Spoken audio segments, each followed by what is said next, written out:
सहकार महर्षी स्वर्गवासी कोल्हे साहेबांची क्षमता मोठी होती. ते दूरदृष्टी असलेले नेते होते.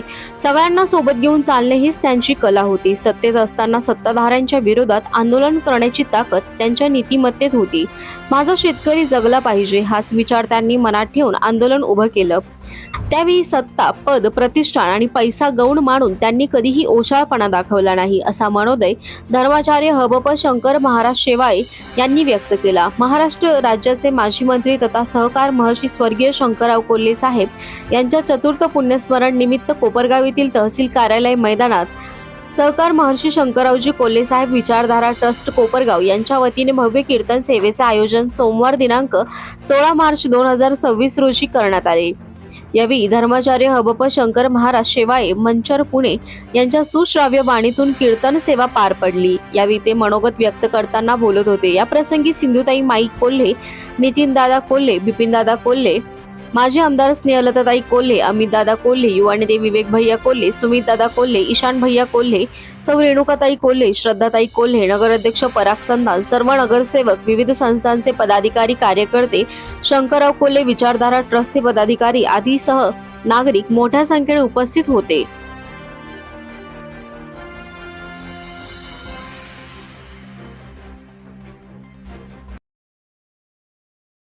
जात्यात दाणे भरडावेत अशी महाराष्ट्र मुलखाची माती माणसं भरडत राहिली. मुघलांच्या घोड्याच्या टाफाखाली माती रक्तरंजित झाली. आया बहिणीच्या अब्रूची लक्तर वेशीला टांगली. मूर्तीच्या विटंबना झाल्या. धर्म त्राही त्राही त्राही त्राही करू लागला. आणि त्यावेळी विश्व नियंत्याने खाली वाकून पाहिलं. आपला श्वास, आपला प्राण, आपलं हृदय, आपलं ओज, आपलं तेज उत्तर वाहिनी इंद्राणीच्या काठावर जगद्गुरु तुकोबराच्या रूपानं सोडलं ते देहू गावामध्ये. धर्म संस्थापनार्थाय संभवामी युगे युगे. इंद्रायणी मोठी भाग्याची मायबाप 40 मैल धावली पथ. लोणावळ्याला उगम पावली, निरेला जाऊन भीमेला मिळाली. पण या 40 मैल धावण्यामध्ये जगातल्या सगळ्या गंगेनं जिचा मत्सर करावा. मत्सर या शब्दाचा वैदांतिक अर्थ असा आहे मत्सरती इति मत्सराहा.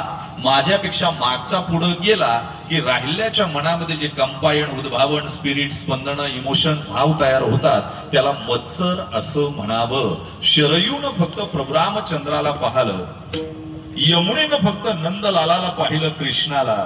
पण माझ्या इंद्रायणीनं 3 धर्म योद्धे मांडीवर खेळवले, वाढवले, बहरवले, फुलवले, शाश्रू नैनांनी निरोप दिला.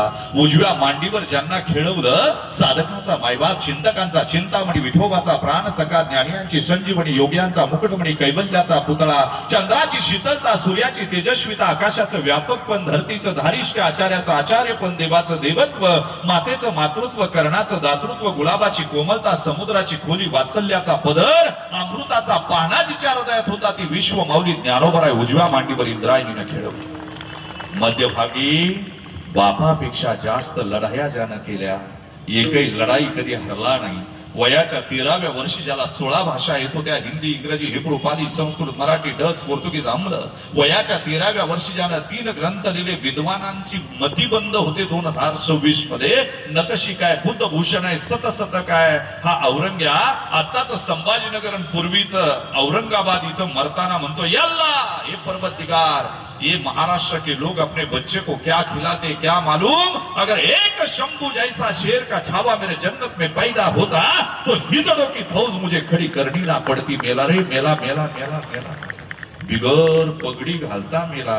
आणि माझा राजा शहीद झाल्यावर हा महाराष्ट्र कैक वर्ष बिगर कुंकवाचा, बिगर धन्याचा, बिगर मालकाचा, बिगर मंगळसूत्राचा, बिगर बांगड्यांचा झुंजत राहिला. हे बळ सह्याद्रीच्या कणाकणात मराठी माणसाच्या मनामनात आणि महाराष्ट्राच्या धमन्यात भरण्याचं काम ज्या धाकल्या धन्यानं केलं तो शंभू राजा इंद्रायणीनं मध्यभागी खेळवला. आणि डाव्या बाजूला इंद्रायणीचं पाणी पिऊन ज्यांची वाणी तृप्त झाली, ज्यांच्या रसवंतीला बहर आला, 4200 अभंग निर्माण केले, त्याचे 28,000 चरण. एखाद्या पतिव्रता माता माय माऊलीनं आपल्या पतीशिवाय आपल्या शरीराला कुणाचा स्पर्श होऊ देऊ नये इतकी सावधानता, सजगता, शालीनता, सांस्कृतिकता ज्यांनी वाणीमध्ये जोपासली. वाणीच्या जिवेवर सरस्वतीला अधिष्ठान दिलं आणि व्यापकत्व केशवाच्या आधीन दिलं. तुझी आणवाईन गा देवराया, बहु आवडशी जीवापासून या. भंडारा भामचंद्र गोरा घराण्याला बाहुबंद मानलं, दगडाचे टाळ केले, पक्षांना सुसुरानं भजन आळवायला लावलं.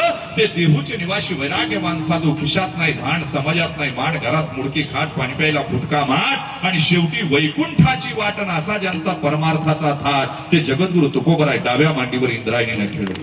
याच वैराग्य राग रसिक असलेल्या जगद्गुरु तुकोबरायांचा इंद्रायणी पाण्याप्रमाणे पुण्य सलील आणि पवित्र असलेला गोड अभंग, जीवनाची सूत्री सांगणारा, किंबहुना ज्यांच्या चतुर्थ पुण्यस्मरणानिमित्त आपण या ठिकाणी जमलेलो आहोत, त्यांना अभिवादन करण्यासाठी, स्मृती जागवण्यासाठी, त्यांच्या आशीर्वचन किंवा आपल्यावर केलेल्या उपकाराची जाणीव ठेवण्यासाठी ते माजी मंत्री,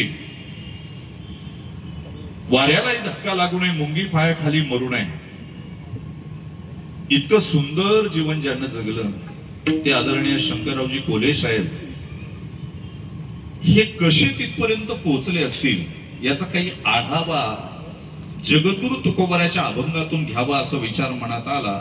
कोणते सद्गुण असतील, कोणत्या दुर्गुणांची वजाबाकी केली असेल, आणि मग साहेब लोकांच्या जनमनसामध्ये मनामध्ये ठाण मांडून बसले का जे निघायला तयार नाही. तिसरी पिढी कार्यरत झाली भैयाच्या रूपानं, पण तरी 3 पिढ्यांचा मध्ये गॅप असताना सुद्धा आजही संपूर्ण जिल्ह्यामध्ये, कोपरगावच नाही महाराष्ट्रामध्ये साहेबांबद्दल एक नितांत आदर, वात्सल्याची भावना, लोकलोभ आणि लोकसेवा या गुणांनी साहेबांना एवढ्या उंचीवर पोहोचवलं. ते कसं असेल बा याची सूत्री तुकोबरायांनी आजच्या अभंगात सांगितलेली आहे. विठ्ठला विठ्ठला.